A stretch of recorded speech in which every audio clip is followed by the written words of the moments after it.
सो सतगुरु जे मिले सब साज संवारे दादू नाव चढ़ाए करी ले पार उतारे सतगुरु पशु मानस करे मानस थे सिद्ध सोय दादू सिद्ध थे देवता देव निरंजन हो दादू काढ़े काल मुख अंधे लोचन दे दादू ऐसा गुण मिलिया जीव ब्रह्म करिले सतगुरु मिले तो पाइए भक्ति मुक्ति भंडार जादू सहज देखिए साहब का दीदार साईं सतगुरु से दिए भक्ति मुक्ति फल हो अमर अभय पद पाइए काल न लागे को साचा सतगुरु जे मिले सब साज तुम्हारे दादू नाव चढ़ाई करी ले पार उतारे श्री सद्गुरु महाराज की जय।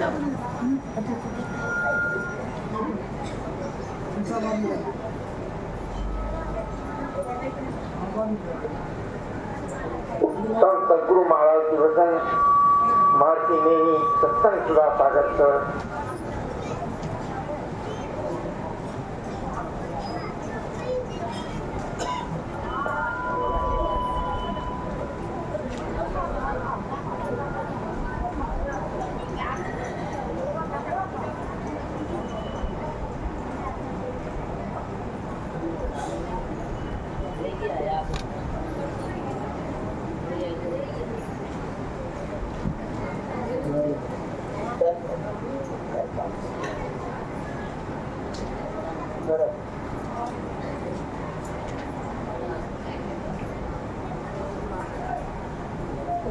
जिनका जयंती पर हम सब बैसल थी उनका घर पर गुरु महाराज के प्रवचन भेजे सुख पाने का साधन ईश्वर भक्ति धर्मानुरागिनी प्यारी जनता जिसको जो चाहिए यदि उसको वह पदार्थ दिया जाए तो वह सुखी रहेगा अथवा वह सुखी रहता है प्रसन्न रहता है। आप लोग सोचिए कि आपको क्या चाहिए चाहनाओं का कोई अंत नहीं है। मैं कहता हूँ एक पदार्थ ऐसा है जिसे प्राप्त कर लेने पर सब चाहनाओं का अंत हो जाता है और सब सुख प्राप्त हो जाता है। सुख में रहना सभी चाहते हैं, सुख में रहना यह सब लोगों की इच्छा है। इस एक चाहना के वास्ते लोग विभिन्न प्रकार के प्रयास करते हैं। संतों ने उस सुख का मार्ग बताया है। उस सुख के मार्ग को पकड़ो तो वह सुख मालूम होने लगेगा। ऐसा सुख पाओ कि सब चाहना छूट जाए। इसके लिए संतों ने कहा है कि वह है ईश्वर की भक्ति। ईश्वर भक्ति के वास्ते ठीक यत्न यह है कि अपने अंतर के मार्ग पर चलना। मैं आपको कहता हूँ कि अंदर के मार्ग पर चलेंगे तो सुख पाएंगे। जब आप सोने लग जाते हैं तो पहले तंद्रा होती है, तंद्रा में आप बाहर से विस्मित होने लग जाते हैं।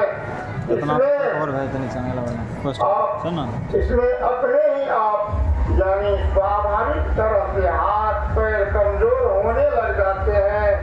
उस समय किसी को दुख मालूम होता है? ऐसा नहीं होता है। इसलिए कि उस समय अंदर में गति होती है। उस काल में किसी को दुख मालूम नहीं होता। यदि दुख होता तो कोई सो नहीं सकते। यह सबको अपने आप मालूम होता है। जैसे भूखे को खाने के सुख को समझाने की जरूरत नहीं होती। जो खाता है उसके सुख का अनुभव वह स्वयं करता है। इसी तरह अपने अंदर की ओर होते जाओ, विचित्र चैन मालूम होगा।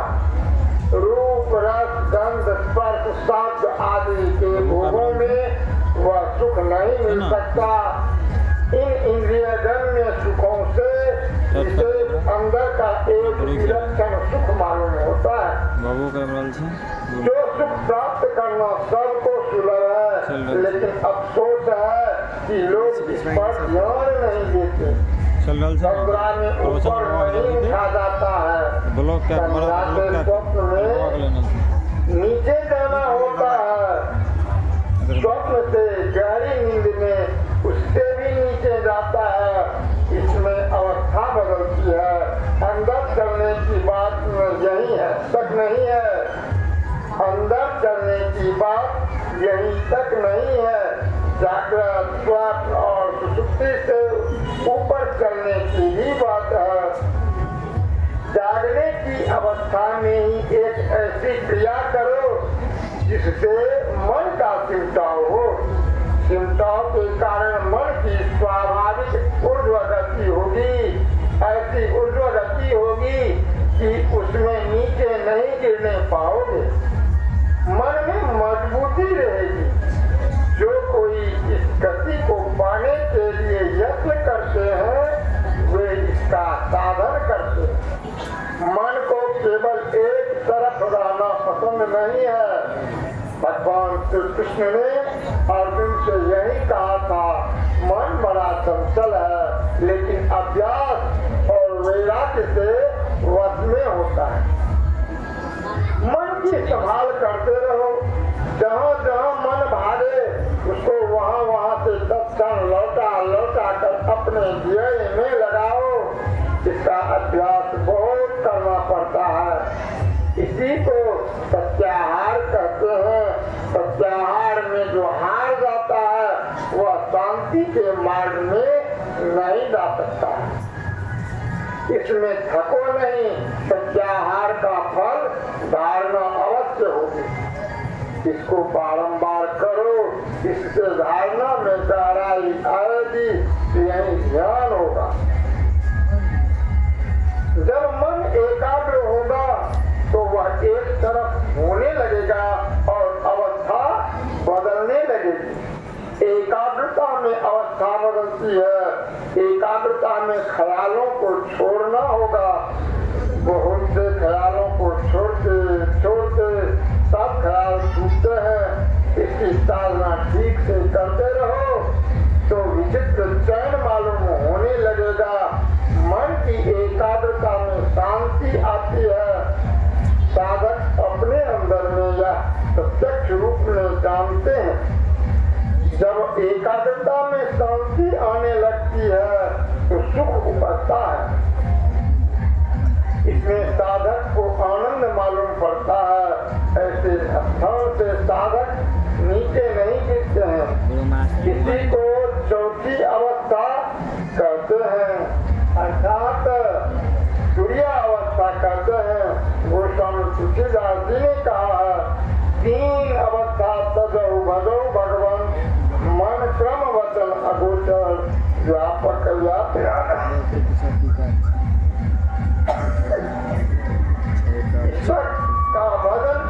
ईश्वर का भजन चौथी अवस्था में होने लगता है। चौथी अवस्था यानी तुरीया अवस्था में मन को एकाग्र करने वाला ही पहुंचता है। गोस्वामी तुलसीदास जी ने विनय पत्रिका में लिखा है, सकल दृश्य निज उदर मेरी, सोवई निद्रा तभी जोगी, सोई हरिपद अनुभावई परम सुख, अतिशय द्वैत योगी। यह योग गंभीर भक्ति है। साधक मन की एकाग्रता की दशा में यानी चौथी अवस्था में पहुंचकर सारे ब्रह्मांड को अपने अंदर में देखता है। वह नींद में नहीं जाता है, वह संसार से गोया सोया हुआ है, इसीलिए वह चौथी अवस्था में है। चौथी अवस्था से आगे बढ़ने पर यानी तुरीयातीता अवस्था में द्वैत भाव बिल्कुल मिट जाता है। उसको यह भाव नहीं रहता है कि आत्मा अनेक है। अतिशय द्वैत योगी यहाँ तक है कि वह ईश्वर को पहचान लेता है। ईश्वर को जानकर वह एक ही एक हो जाता है। जानत तुम्हें हो जाई की दशा को प्राप्त कर लेता है। इसी को संत कबीर साहब ने कहा, जो जल में जल पैस न निश्चय दूरी मिला जुलाहा। गुरु नानक साहब ने नहीं कहा जल तरंग जीव जल ही समाया, जीव ज्योति संग ज्योति मिलाया, कहु नानक भ्रम कटे सिवाड़ा, बहुरी न हो ये जौला जीव। यहाँ परम सुख है, परमात्मा ज्ञानमय है, सुखमय है, शांतिमय है। परमात्मा से एक ही भाव को प्राप्त कर साधक परम शांति को प्राप्त करता है। जो अविनाशी सुख सभी चाहते हैं वह यहाँ मिलता है। इंद्रियों के ज्ञान में यह सुख कहाँ है? सबके लिए यह सुख पाने का साधन ईश्वर भक्ति है, अंतर का मार्ग है। जो इस अंतर मार्ग को जानते हैं उन पर मैं बहुत प्रसन्न होता हूँ। जो इस अंतर मार्ग को जानते हैं उन पर मैं बहुत प्रसन्न होता हूँ। यह ज्ञान सदग्रंथों द्वारा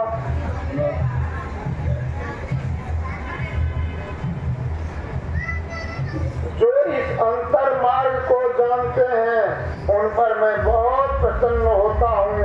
यह बात सदगुरु रामानंद स्वामी जी महाराज के लिए उस समय में गुरु महाराज ने कहा था। यह ज्ञान सदग्रंथों द्वारा, गुरु ज्ञान द्वारा और तर्क बुद्धि से सिद्ध है, इसलिए इसके लिए साधन करो, अर्थात अंतर साधन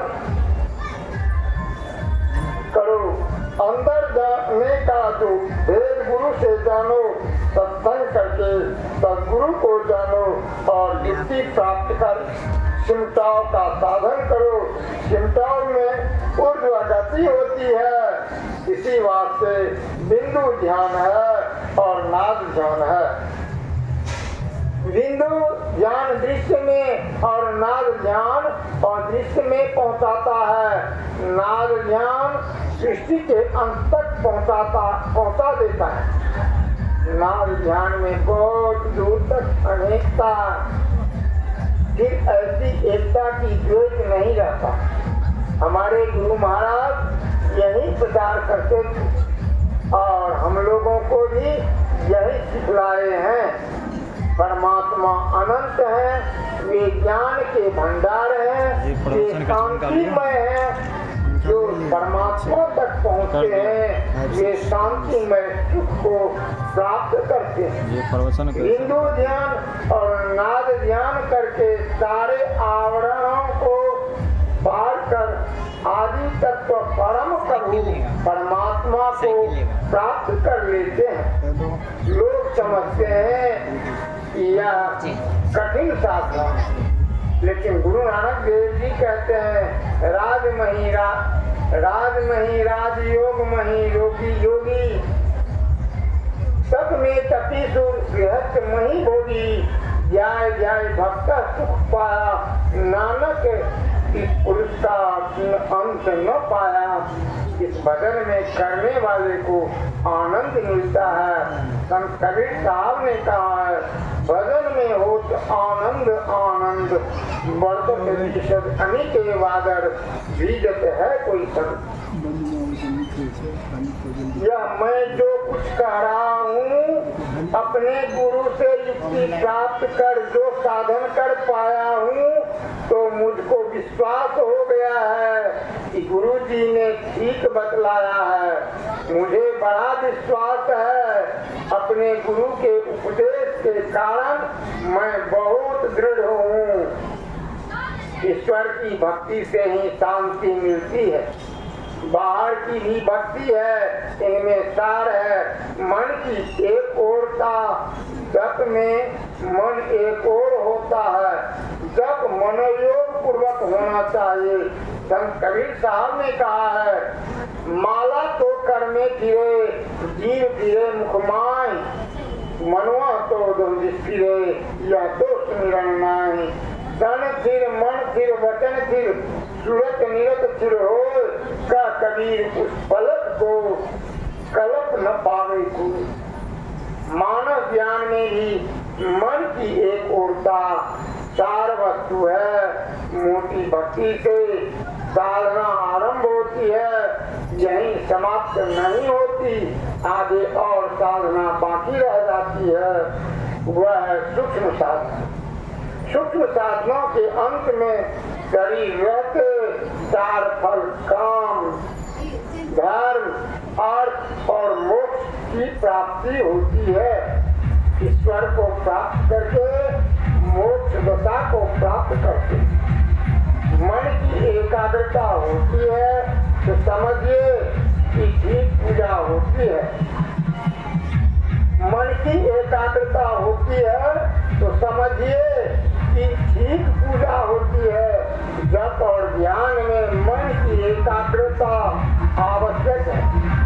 बिंदु ध्यान करने पर शब्द ग्रहण होता है और उस शब्द की विविधता भी मिट जाती है। एक सार शब्द की प्राप्ति में यह सीधा और सरल मार्ग है। इस साधना से वहाँ पहुँच होती है। इसके लिए संत कबीर साहब ने कहा है,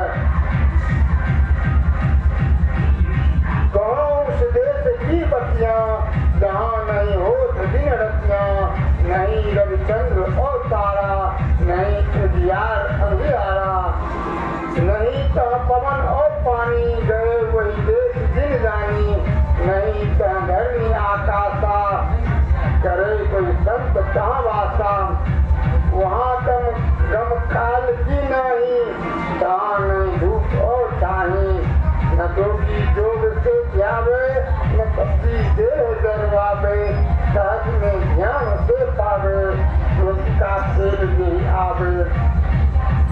सोहंगम नाद नहीं भाई, न बाजे संख सहनाई, नहीं अक्षर जाप पाँच आते, उठक धूम शून्य से आते। मंदिर में दीप बहुबारी, नैन बिनु भई अंधियारी, कबीरा देश है न्यारा, लगे कोई राम का प्यारा। श्री सदगुरु महाराज की जय। प्रातः अनंत श्री विभूति परम महाराज संत गुरु महाराज का यह प्रवचन बेगूसराय जिला अंतर्गत मखाचक पकड़ी में दिनांक 7 मार्च 1968 को प्रातः कालीन सत्संग में हुआ था। श्री सदगुरु महाराज